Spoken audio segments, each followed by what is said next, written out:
So recently, I'm in the chemistry unit and teaching students about atomic structure, the ins and outs of the atom, how many protons, neutrons, electrons are part of the atomic structure and that type of thing. My lessons, I thought, were getting a little dry. I think I was missing that entertainment factor that kind of really caused kids to buy in. So I asked Donna Poor, one of our coaches here at St. George's, if she could just come in and give me some feedback. Sit, watch a lesson, and look for things that she thought maybe I could, raise the level of engagement, raise the level of my teaching, things that I might be missing out on, things I'm not seeing, and it turned out to be really beneficial. In talking with her, we didn't want to change the content. We thought the content was solid. The material we were covering was all good. But what I wanted to kind of get her perspective on and what we were able to edit and revise a little bit was the delivery of that content. Don and I were able to sit down before the lesson and we decided on what we wanted to attack. We wanted to address beefing up the lesson of atomic structure and having kids drawing. When I thought about what I did prior, literally I would have kids on the whiteboard, I'd give them a name of an element and they would draw it. Really, I'd have maybe several kids on the whiteboard drawing atoms. I have them drawing atoms on paper, and it was boring. A kid draws an atom and we move on and correct, incorrect. So we discussed how we can make this particular lesson a little bit more exciting and keep it competitive. So we decided on a lesson outside the classroom using the main corridor and the balcony and having kids doing relay races drawing atoms. It was really nice because Donna was really sweet about it. She helped me even on the Monday prior to the lesson. We were cutting out papers, we were getting the whole lesson set up, doing all that stuff that was usually cumbersome, getting all the prep work prior. She helped and assisted with me with which really helped cut on time. I thought that I would be alone in that, but she was there to help me and support me with even the process of how we were going to go about implementing the lesson. During the lesson, I thought it went really well.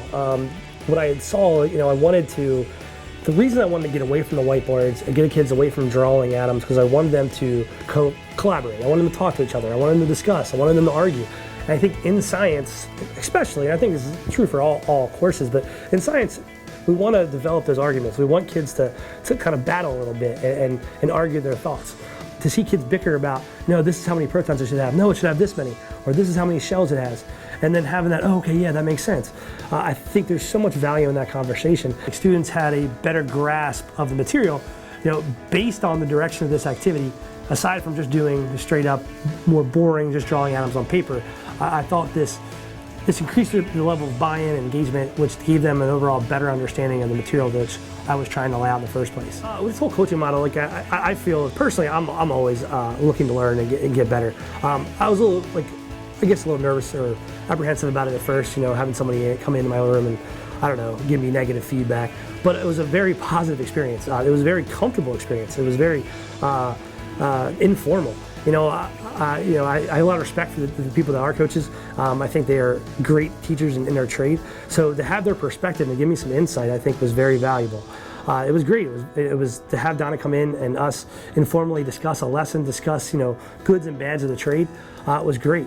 To have her support was good, even with implementing the lesson and the pre-stuff. I also was a little apprehensive because the coaches we don't really have a science coach. And at first I kind of well, what are they going to provide for me that's good feedback for science?